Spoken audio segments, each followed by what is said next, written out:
Forests in Africa have suffered a devastation by human hunting for fire source options which target trees. In Uganda, large parts of forest reserves have been erased for either burning charcoal for cooking or baking bricks for building houses. In rural Uganda, the trees are cut for firewood and commercial purposes.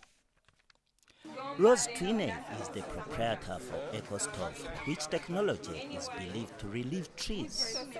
Rose was brought up in rural Uganda, and her story concerning cooking as a young girl using firewood is not any different from what is currently taking place. The innovation presented by Rose Twine uses solar to power the stove, and in turn the stove cooks, charges phones, and lights the house.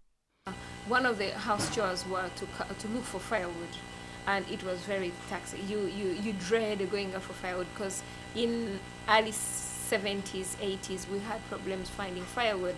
This is the 2000 plus. Of course, the problem even gets worse, and cost of charcoal today is about $25 to $45 a bag, and that bag on a typical family, a bag lasts 2 weeks.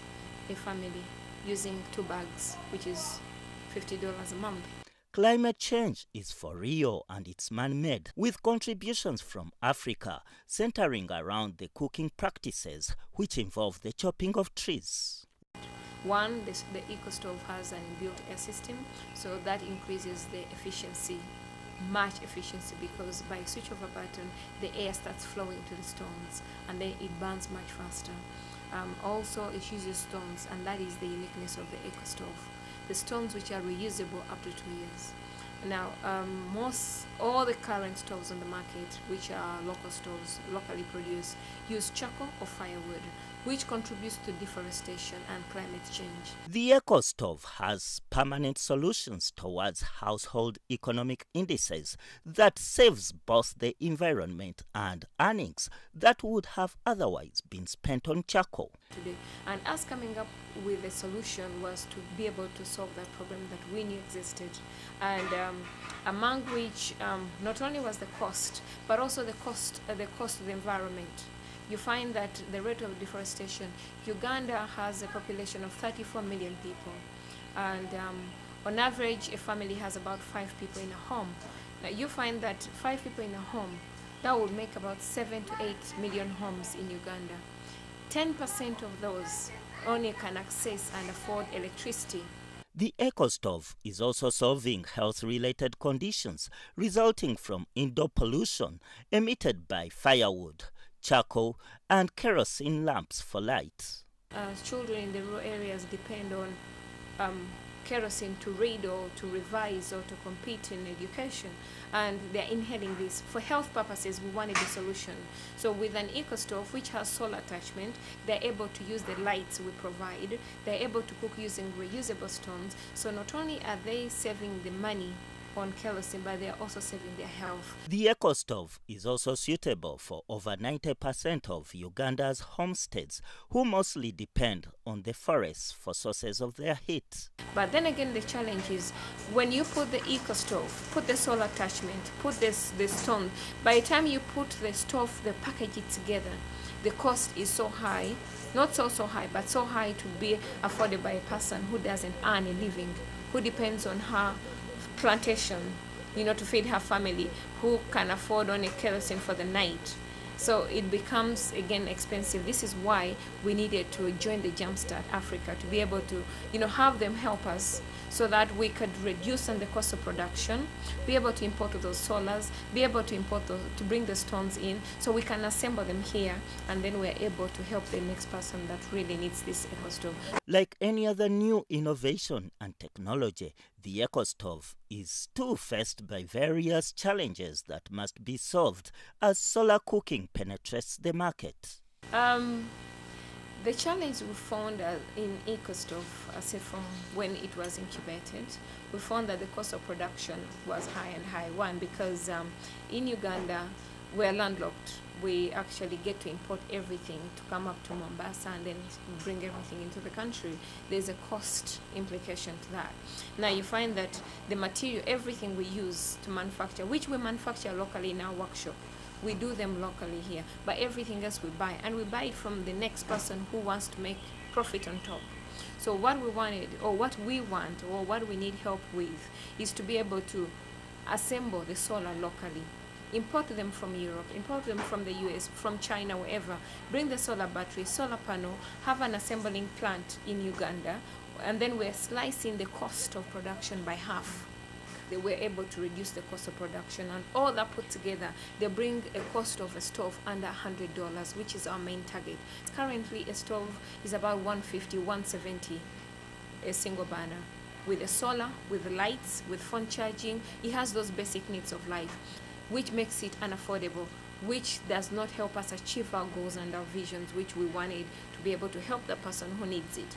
There are international organizations like Jumpstart taking high interest on new innovations from the African continent, basically to boost the upcoming entrepreneur. Jumpstart will be very instrumental to us. Reason being, it understands the problems associated with entrepreneurs coming up in Africa. We need them to put us on the public scene. We need them to air us to the, on their website with their crowdfunding, so people can know we need this help. With their platform, we're able to voice our challenges, such as we need to expand, we need to scale up, we need to reduce the cost of production, we need to import solar, we need to buy machinery. Machinery would be able to help us have a refined product, which is uniform, as well as scale up on production, because this is another thing. Up to today, we have a lot of orders. Everybody who's seen our innovation wants the stove, but we're not able to meet the demand, because we have a few men, about 15 men in the workshop doing the hard way, cutting down the metal with saws and hand saws and all that. Uganda alone needs at least about 10,000 every month of the stove output. These stoves are needed Africa-wide, because in Africa is where most people use charcoal and firewood as their main source of fuel.